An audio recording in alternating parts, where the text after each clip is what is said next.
Hi, good evening. నా పేరు శేఖర్, నేను హైదరాబాద్ నుంచి. So this is my first video. ఇదేదో నేను హ్యాపీగా ఒక వీడియోని స్టార్ట్ చేద్దామని చేస్తున్నటువంటి ప్రయత్నం కాదు.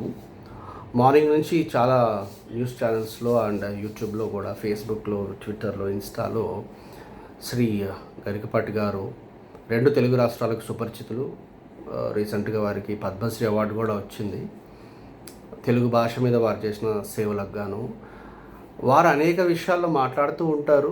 అమ్మాయిల యొక్క డ్రెస్సింగ్ గురించి చాలా అభ్యంతరకరమైన మాటలు. అలాగే ఈరోజు కూడా వారు నోరు జారారు కాదు, అసలు మొత్తం ఇడిచేశారు అనిపించింది నాకు. వారిని ఎంత మాత్రం అగౌరవపరచకుండా వారు మాట్లాడిన మాటలే అసలు తప్ప రైటా, నాకు తప్ప అనిపించడం మీకు రైట్ అనిపించచ్చు, మీకు రైట్ అనిపించడం నాకు రాంగ్ అనిపించచ్చు. నా ఫ్రెండ్స్లో కూడా చాలామంది డిఫరెంట్ వ్యూ పాయింట్స్ ఉన్నాయి. అసలు లా ఆఫ్ ద డే ఏం చెప్తుంది, అసలు దానికి యాక్ట్ ఏంటి, అసలు రూల్ ఏంటి, అసలు మధ్యాహ్నం భోజనం పెట్టాలా పెట్టొద్దా, గుడ్డు పెట్టడం వల్ల నష్టమా లాభమా, అసలు మధ్యాహ్నం భోజన పథకం ఎందుకు అన్న విషయాలని మనం కొంచెం పరిశీలిద్దాం. ఈ మధ్యాహ్న భోజనం పథకాన్ని ఇప్పుడు చంద్రబాబు నాయుడు గారి ప్రభుత్వంలో జరుగుతుంది. దాన్ని కామెంట్ చేశారు వారు అడ్వైజర్గా కూడా ఉన్నట్టున్నారు. ఫైన్, అది పక్క పెడదాం. ఇది 2002లోనే సుప్రీంకోర్టు మనకి గైడ్లైన్స్ ఇచ్చింది, పిల్లలకి భోజనం పెట్టాలి అని. అప్పటి నుంచి కొనసాగుతూ వస్తుంది. కానీ 2002లో సుప్రీంకోర్టు గైడ్లైన్స్ ఇచ్చిందే వాస్తవమా అని ఇంకొంచెం చరిత్రలోకి వెళ్ళి చూస్తే 1920లోనే మద్రాస్ ప్రెసిడెంట్లో 1000 లైట్ ఏరియా, ఇప్పుడు 1000 లైట్ ఏరియా అనేది ఒక కాన్స్టిట్యుయెన్సీ అనమాట, ఒక అసెంబ్లీ నియోజకవర్గం. మనకి హైదరాబాద్లో ఖైరతాబాద్ లాగా. అక్కడ ఒక కార్పొరేషన్ స్కూల్లో అక్కడున్న పిల్లలకి భోజనం పెట్టడం స్టార్ట్ అయింది. దాని తర్వాత ఫ్రెంచ్ అడ్మినిస్ట్రేషన్లో ఉన్న పుదుచ్చేరిలో స్టార్ట్ అయింది, మదురైలో చాలా చోట్ల స్టార్ట్ అయింది. సీరియస్గా ఒక గవర్నమెంట్ పాలసీగా తీసుకుంది మాత్రం తమిళనాడు ప్రభుత్వం, కామరాజ్ గారు మాత్రం 1960స్లో. ఆ 1960స్లో తీసుకున్నటువంటి ఆ యొక్క మిడ్ డే మీల్ స్కీమ్ ఎక్స్క్లూజివ్గా తమిళనాడులో నడిచింది, వేరే చోట నడవలేదు, వేరే చోట్ల ఎవరు పెట్టలేదు, ఇనిషియేట్ చేయలేదు. ఆ యొక్క స్కీమ్ని గమనించినటువంటి సుప్రీంకోర్టు అన్ని రాష్ట్రాలకి ఇది వర్తింపచేయాలి అని ఒక ఆర్డినెన్స్ లేదా ఒక రూల్ ఇచ్చింది, ఒక రూలింగ్ ఇచ్చింది సుప్రీంకోర్టు. ఆర్డినెన్స్ కదా, ఆర్డినెన్స్ గవర్నమెంట్స్ ఇస్తాయి, ఒక రూలింగ్ ఇచ్చింది. దానికి ఇవ్వడానికి కొంచెం బ్యాక్గ్రౌండ్లోకి వెళ్తే 1989 నవంబర్లో 20th నవంబర్లో యునైటెడ్ నేషన్స్ ఆఫ్ ఇండియా, ఐక్యరాజ్య సమితిలో, దాంట్లో ఉన్నటువంటి యుఎన్ సెక్యూరిటీ కౌన్సిల్లో convention of rights of child, బాలల యొక్క హక్కులపై ఒక తీర్మానం జరిగింది. ఆ తీర్మానంలో చాలా విషయాలు ఉన్నాయి. వాళ్ళకి పొలిటికల్గాను, ఆరోగ్యపరంగాను, క్లైమేటిక్ పరంగాను, గౌరవపరంగాను అన్ని రకాల హక్కుల్ని ఇచ్చినప్పుడే ప్రపంచం ఎదుగుతుంది, వర్ధిల్లుతుంది అని ఒక తీర్మానం జరిగింది. 196 కంట్రీస్ దాంట్లో పార్టిసిపేట్ చేస్తే 140 కంట్రీస్ వరకు దాన్ని సైన్ చేశాయి ఆ యొక్క తీర్మానాన్ని. 1989లో మనం కూడా సైన్ చేసాం. ఒక 20 చిల్లర కంట్రీస్ సైన్ చేయలేదు, ఎందుకంటే వాళ్ళు కొంచెం అమెండ్మెంట్స్ అడిగారు. దాన్ని కొంచెం రాటిఫికేషన్ అంటాం లాలో, ఒక యాక్ట్ని పాస్ చేయడానికి ముందు దాన్ని కొంచెం చేంజెస్ అడుగుతారు, ఇక్కడ ఇది చేంజ్ చేయండి, ఇక్కడ ఇది చేంజ్ చేయండి అని. అది కాలేదు. బట్ ఆ రోజునే ఒక 140 మంది అన్కండిషనల్గా దాన్ని ఒప్పుకున్నారు. భారత ప్రభుత్వం కూడా, అప్పుడు ఉన్నటువంటి ప్రభుత్వం దాన్ని ఒప్పుకుంది. దాని దృష్ట్యా కూడా మనకి ఆర్టికల్ 24 మొత్తం చైల్డ్ గురించే ఉంటుంది. I just read it out మీకోసం.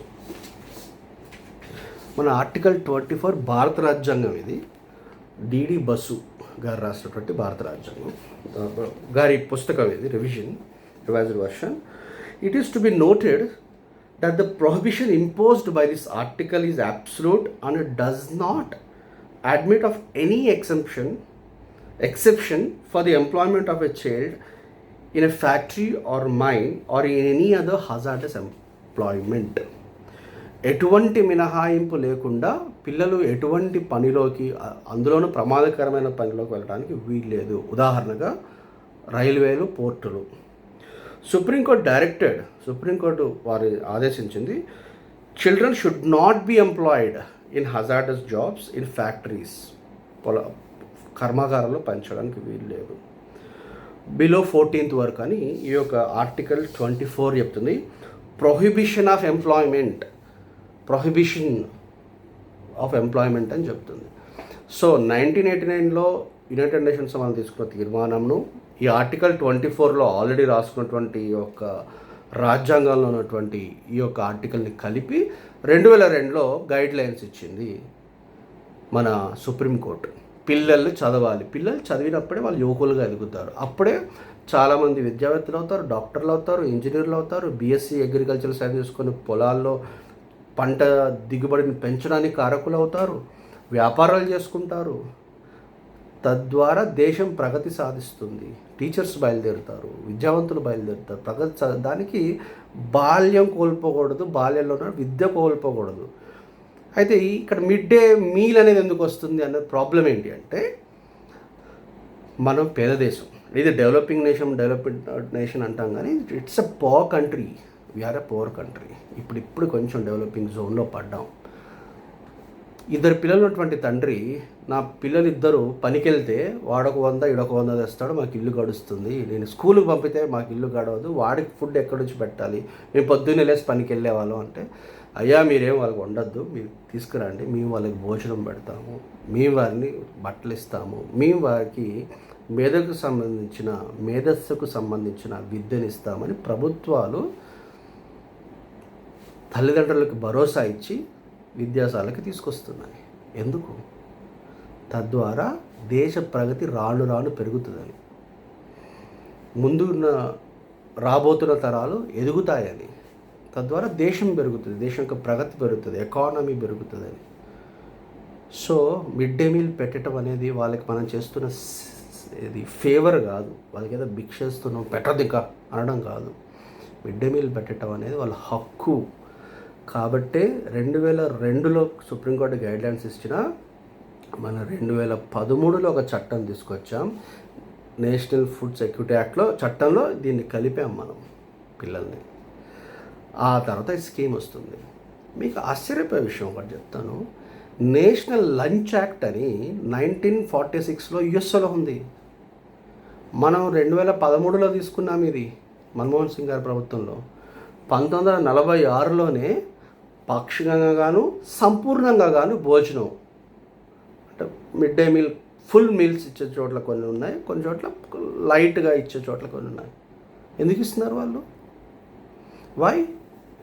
పొట్ట ఖాళీగా ఉంటే పిల్లలు ఏం వినలేరు, వాళ్ళకి ధ్యాస అంతా ఆకలి ఎక్కువ వేస్తుంది, ఎక్కువ ఆడతారు. కాబట్టి భోజనం పెట్టాలి. మనకి భోజనం పెట్టే అంత పేద దేశం కాబట్టి తల్లిదండ్రులు పనికి పంపుతున్నారు, కాబట్టి పనికి పంపొద్దు అనడానికే మనకి హక్కు లేదు, అధికారం లేదు. కాబట్టి అయ్యా మేము భోజనం పెడతాం మీరు అంటే అప్పుడు తల్లిదండ్రులు ఈజీగా పంపుతారని కదా పంపింది. దాన్ని పెట్టొద్దు అని గరికపాట దానికి వస్తాను, నేను మళ్ళీ వస్తాను. ఇది జరిగింది. యుఎన్ రెజల్యూషన్, సుప్రీంకోర్టు గైడ్లైన్స్ 2013లో 2013లో గవర్నమెంట్ యాక్ట్, ఇవన్నీ ఒక పక్కనుంటే ఇప్పుడే నేను గవర్నమెంట్ డేటా తీసుకున్నాను. AP government data. గవర్నమెంట్ మనకు ఎడ్యుకేషనల్ స్టాటిస్టిక్స్ అని cse.ap.gov.in, ఇది ఏపీ గవర్నమెంట్ లేటెస్ట్ వచ్చేసి 2022-2023 సంవత్సరానికి ఉన్నాయి. మన లిటరసీ రేట్ ఎంత తెలుసా? 67.35. ఇప్పుడు ఈ వీడియో ఎంతమంది చూస్తారో నాకు తెలియదు, తక్కువ మంది చూడొచ్చు. తల్లిదండ్రులను అడుగుతున్నాను, మిడ్ డే మీల్స్ అన్న స్కీమ్ తీసేద్దాం, గుడ్ అన్న స్కీమ్ తీసేద్దాం. ఈ 67.35 నుంచి పెరుగుతుందా తగ్గుతుందా? ఈ 67.35 నుంచి 87.35కో 97.35కి వెళ్ళాలంటే అణగారిన వర్గాలు భోజనం పెట్టుకోలేని మధ్యాహ్నం పూట ఉన్న పిల్లలకి కాస్త భోజనం పెట్టడం మనకి ఇబ్బందా? ఇవన్నీ నువ్వెందుకు మాట్లాడుతున్నావు అనొచ్చు. మనం కడుతున్న ట్యాక్సుల్లో నుంచే కదా వాళ్ళకి పెట్టేది, తప్పేంటి? నేను కడుతున్న పన్నుల్లో వచ్చి నేను ఒక soap కొనో, face cream కొనో, oil కొనో, shirt కొనో, pant కొనో, shoe కొనో డబ్బుల్లోంచి ఒక బిడ్డ కడుపులోకి వెళ్తుందంటే ఎంత హాయి. దాన్ని ఆపడానికి ఎంత ధైర్యం ఉండాలి ఒక వ్యక్తికి.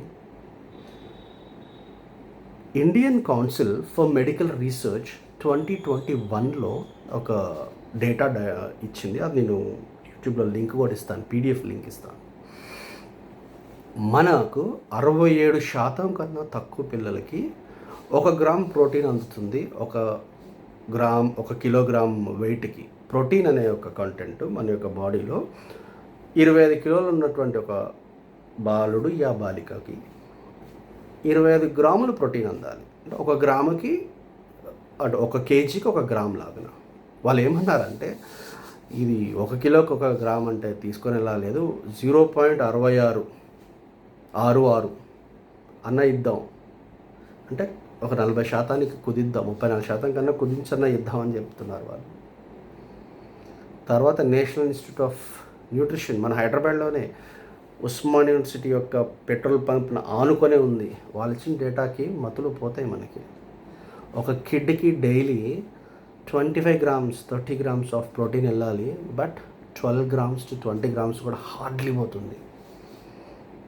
12 grams of protein to 20 grams of ప్రోటీనే హార్డ్లీ, చాలా కష్టం మీద వెళ్తుంది. ప్రోటీన్ లేకపోతే జరిగే 2 కారణాలని నీతి ఆయోగ్ అంటే ప్లానింగ్ కమిషన్. మనకి స్వాతంత్రం వచ్చిన తర్వాత నెహ్రూ గారి నేతృత్వంలో ప్లానింగ్ కమిషన్ ఏర్పడింది పంచవర్ష ప్రణాళికలో భాగంగా. ఆ ప్లానింగ్ కమిషన్ ఒక టాస్క్ తీసుకొని దానికి బడ్జెట్ సమకూర్చి కొన్ని అచీవ్మెంట్స్ గోల్స్ పెట్టుకుంటుంది. Like first 5 years green revolution, dams, check dams, rivers, water చేసి అగ్రికల్చర్ చేయాలి. నెక్స్ట్ ఇండస్ట్రియల్ రెవల్యూషన్ చేయాలి. ఇప్పుడున్నటువంటి భారీ BHEL, HAL, ECL ఇవన్నీ ఎస్టాబ్లిష్ చేయడం. అలాగా ఇప్పుడు అది నీతి ఆయోగ్ అని నేమ్ మార్చారు. వాళ్ళు ఇచ్చిన డేటా ఎప్పుడంటే 2019లో ఇచ్చిన డేటా ఏంటి అంటే కిడ్స్ అండర్ 14 అంటే 9th class ఆర్ 10th, కొంచెం 9th 10thలో వాళ్ళు స్టంటింగ్ 36%, అండర్ వెయిట్ 35% ఉంటున్నారు. గవర్నమెంట్ స్కూల్లో ఉన్నారు పిల్లలు. అంటే ఏంటి స్టంటింగ్ అంటే ఏంటి తెలుసా? ఒక chronical disease of weight loss వల్ల వచ్చే క్రానికల్ డిసీజ్. దానికన్నా కొంచెం ముందు వచ్చేది వెయిట్ లాస్, దీన్ని అండర్ వెయిట్ అంటాము. ఆ అండర్ వెయిట్ ఏంటంటే మళ్ళీ బలమైన ఆహారం చూడు పెరగచ్చు. ఆ అండర్ వెయిట్ని ప్రొలాంగ్గా పెడితే ఒక 6 నెలలు, సంవత్సరం, 2 సంవత్సరాలు ఒక పరిధి దాటితే అది స్టంటింగ్లోకి వెళ్ళిపోతుంది. స్టంటింగ్లోకి వెళ్ళాలి, మళ్ళీ వెనక్కి రాలేదు. అండర్ వెయిట్ ముందే గ్రహిస్తే మనం ఫుడ్ ఇస్తే కొంచెం పెరగచ్చు. స్టంటింగ్ అనేది అండర్ వెయిట్ చాలా కాలంగా ఉంటే స్టంటింగ్లోకి వెళ్ళిపోవటం. ఇట్లా ఆహారం దొరకక ఉన్నటువంటి పిల్లలకి మిడ్ డే మీల్ ఎంత ఉపయోగకరంగా ఉంటుంది. గుడ్డు, అసలు గుడ్డు తింటే మీకు ప్రాబ్లం ఏంటి? ఎన్ని దేశాలు ఉన్నాయి ప్రపంచంలో గుడ్డు తినకూడదా? గాంధీ గారు గుడ్డు తినాలని చెప్పారు. గాంధీ గారు అంత పెద్ద మాస్ లీడర్ ఈ ప్రపంచంలో లేడు, ఇండియాలోనే లేడు. గాంధీ గారి విషయాలు అనేకం మనం విభేదించవచ్చు, అనేకం మనం సమర్థించవచ్చు, పక్కబడదు, గుడ్డు వరకే మాట్లాడదాం. గాంధీ గారి కన్నా పోటుగల్లా మీరు? గాంధీ గారి కన్నా పెద్దవాళ్ళ మీరు? గాంధీ గారి కన్నా ఎక్కువ కన్సర్న్ ఉన్న వాళ్ళ మీరు? గాంధీ గారి కన్నా ఎక్కువ మూమెంట్ ఇచ్చిన వాళ్ళ మీరు? NECC వాళ్ళు యాడ్ వేసిన ప్రతిసారి, నేషనల్ ఎగ్ కోఆర్డినేషన్ కమిటీ వాళ్ళు వేసిన యాడ్ ప్రతిసారి గాంధీ గారి బొమ్మే వేస్తారు. గుడ్డు ఒకటి తినాలి, సండే హోయా మండే రోజ్ కాయే అండే. ఒక గుడ్డులో సరాసరి 6 గ్రాముల ప్రోటీన్ ఉంటుంది. వాళ్ళకి ఇవ్వాల్సిన 20 గ్రాముల ప్రోటీన్ ఒక 6 గ్రాములు. మిగతా కూరగాయల ద్వారా కొద్దిగా ఏదైనా పప్పుచారు వల్ల ఏదైనా రావచ్చేమో, 6 గ్రాముల ప్రోటీన్ ఉంటుంది. దానికోసం మనం ఏడుస్తున్నామా? ఎంత పెద్ద మాట. ఇప్పుడు గరికపాటి గారు అడుగుతున్నాను, అయ్యా గరికపాటి గారు, మీరు పెద్ద అవధానకర్త. అవధానం అసలు ఏంటి? అసలు అవధానం గురించి మాడుగుల నాగఫణి శర్మ గారు మనకు అవధానాల గురించి నాకు తెలిసి, అంతకు ముందర ఉన్నారో నాకు తెలియదు, వారికన్నా మీరు పెద్ద అవధానకర్త అయి ఉండొచ్చు, సందేహం లేదు, నాకు అంత జ్ఞానం లేదు. వారు హైదరాబాద్లో పొట్టి శ్రీరాములు విశ్వవిద్యాలయంలో పబ్లిక్ గార్డెన్స్లో ఒక కార్యక్రమం అవధానం చేస్తున్నప్పుడు అప్పుడు ప్రధానమంత్రి పివి నరసింహారావు గారు వచ్చారు. పివి నరసింహారావుని మీరు అనేక విషయాలు విభేదించవచ్చు, సమర్థించవచ్చు, వారు జ్ఞాని, దాంట్లో ఏం సందేహం లేదు. వారు 1000 పడగలనే ఒక మహాగ్రంథాన్ని చదవడానికే మనం ఇబ్బంది, దాన్ని హిందీలో రచించారు వారు, తర్జమా చేసి. వారు అన్నారు, నేను చేసేది కూడా అవధానమే. పొద్దున జైపూర్లో, ఇప్పుడు హైదరాబాద్లో, కాసేపు అయ్యాక నాగ్పూర్లో, సాయంత్రం ఢిల్లీలో. అంటే ఒక వ్యక్తి అనేక పనులు చేయగలగటం కూడా అవధానమే అన్నారు వారు.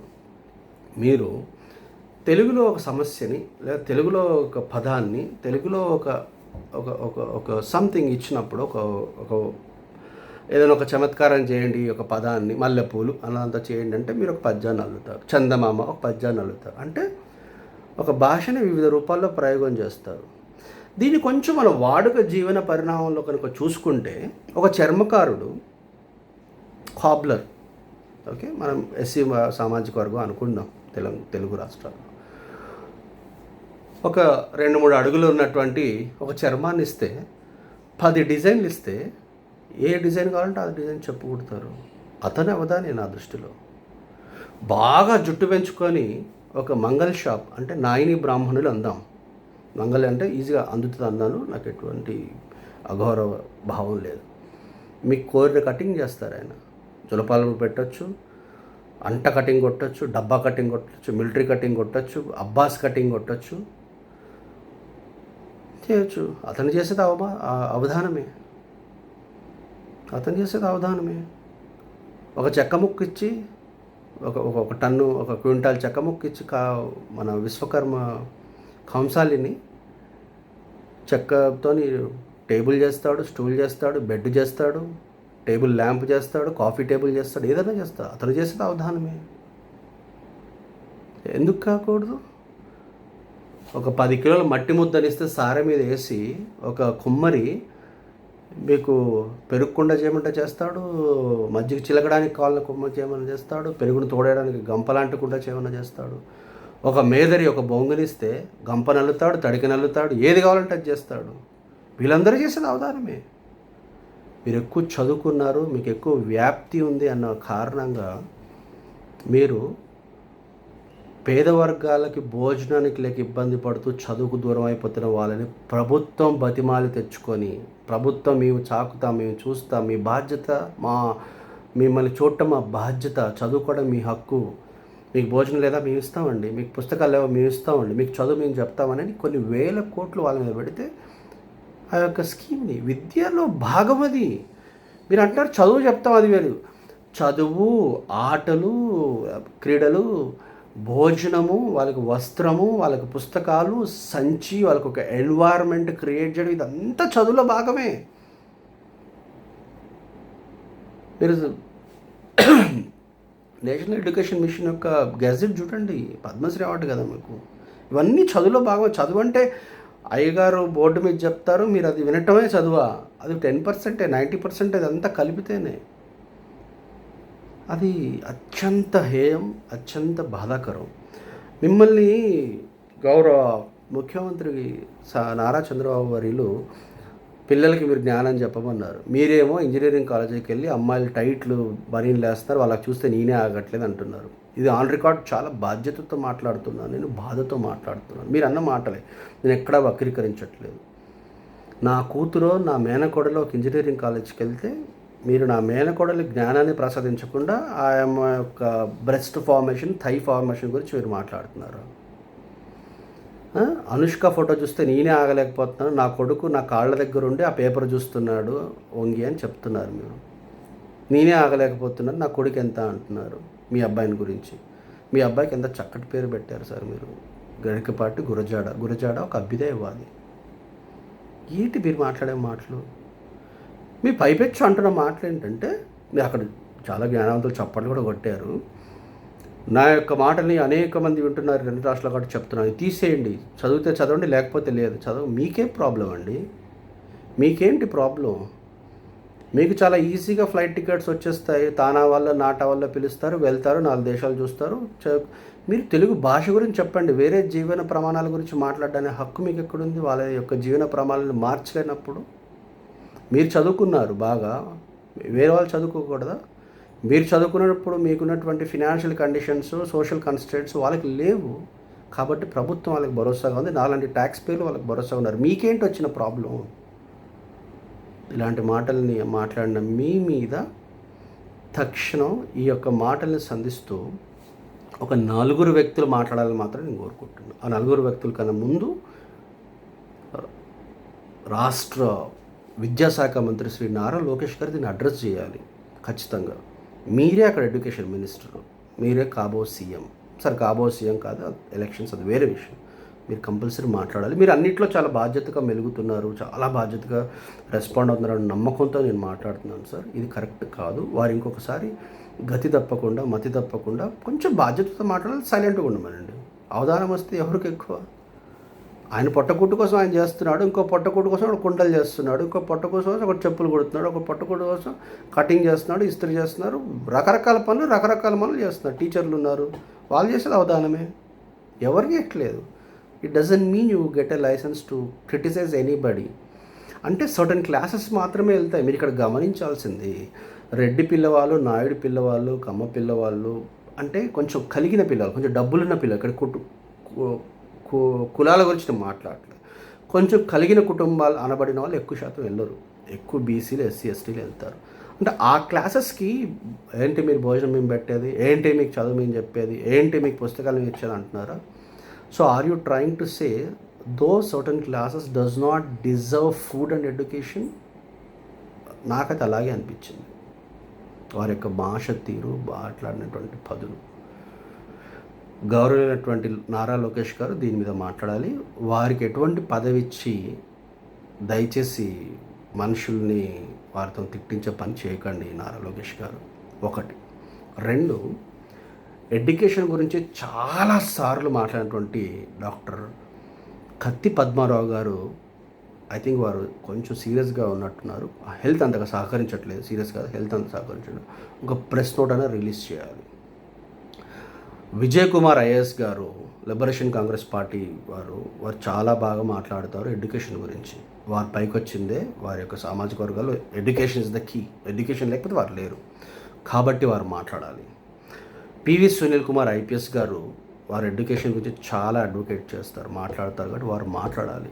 ఆకునూరి మురళి ఐఏఎస్ గారు, జగన్ గారి ప్రభుత్వంలో పాలసీ డిజైన్ చేసి స్కూల్స్ని రిపేర్ చేయడం కానీ ఇప్పుడు ఇక్కడ తెలంగాణ ప్రభుత్వం చేస్తున్నటువంటి ఆకునూరి మురళి గారు కూడా ఖచ్చితంగా మాట్లాడాలి. గరికపాటి గారికి పద్మశ్రీ అవార్డు వస్తే చాలామందికి చాలాసార్లు వచ్చింది. It doesn't mean you get a licence to criticise anybody and to this extent. It's very shameful. Garikapati garu ఏదో ఒక మాట అనటం, క్షమాపణ చెప్పటం, ఏదో ఒక మాట అనటం, క్షమాపణ చెప్పటం, ఇది ఆఖరు అవ్వాలి. లేకపోతే వారి పట్ల న్యాయపరమైన, చట్టపరమైన చర్యలు తీసుకోవాలి. దీని గురించి ఇంకా అక్కడ ఉన్నటువంటి విద్యా సంఘాలు కానీ, టీచర్ల యూనియన్లు కానీ మాట్లాడకపోవడం చాలా దారుణం. Let's hope there will be some response from the government or the concerned authorities or the people which I named just before. Vijay Kumar గారు కానీ, పివి సునీల్ కుమార్ గారు కానీ, కత్తి పద్మారావు గారు కానీ, ఆకునూరి మురళి గారు కానీ, విద్యా వైద్యం గురించి పదే మాట్లాడే డాక్టర్ జేపీ గారు కానీ, వీరందరూ మాట్లాడాలని కోరుకుంటూ thank you so much. My aim and agenda is not to criticise the person. My aim and agenda is to criticise the very idea against certain classes from or by Mr. Garikapati Narasimha Rao. Thank you, Andy.